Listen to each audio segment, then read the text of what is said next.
Somo linasema kiini cha ushirika kanisani.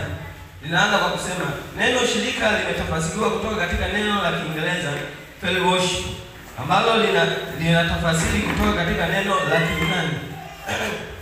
Kiyunani ambalo linasema koinonia, ambalo limetumika katika Agano Jipya kumaanisha umoja wa ndani unaoonekana nje.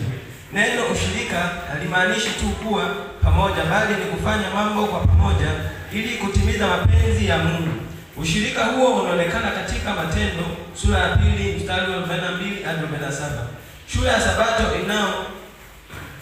ya Sabato inaona mchango mkubwa sana katika kuimarisha ushiriki kanisani.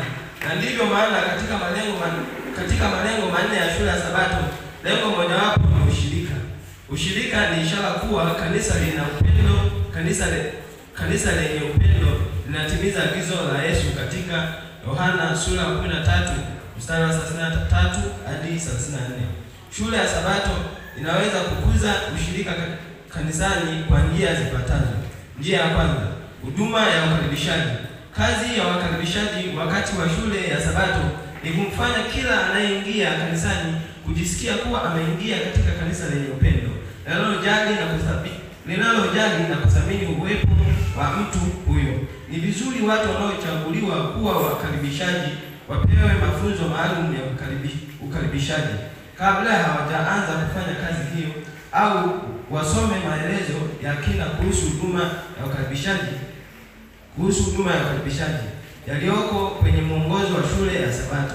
Wakaribishaji wanapaswa kujua mahitaji ya kila anayekuja kanisani, hasa mgeni, na kumpatia maelekezo na maelezo sahihi na fasaha kuhusu mahitaji hayo, kama vile darasa la shule ya Sabato linalowafaa, sehemu ya kujisaidia, ratiba na utaratibu wa ibada, sehemu ya kuegesha magari na kadhalika.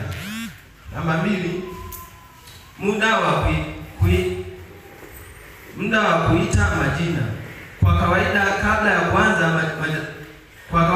kuanza mjadala wa somo katika madarasa ya shule ya Sabato, muda wa dakika 5 umetengwa kwa ajili ya kuita majina. Muda huu ni muhimu na lazima utumike kama ilivyokusudiwa. Baada ya kuita majina na kujua nani hayupo, wanadarasa waliopo wafanye utaratibu wa kuwafuatilia wanadarasa wasiokuwepo ili kujua kwa nini hawakufika. Ni vizuri utaratibu huu ufanyike haraka iwezekanavyo. Kwa mfano, wanadarasa wanaweza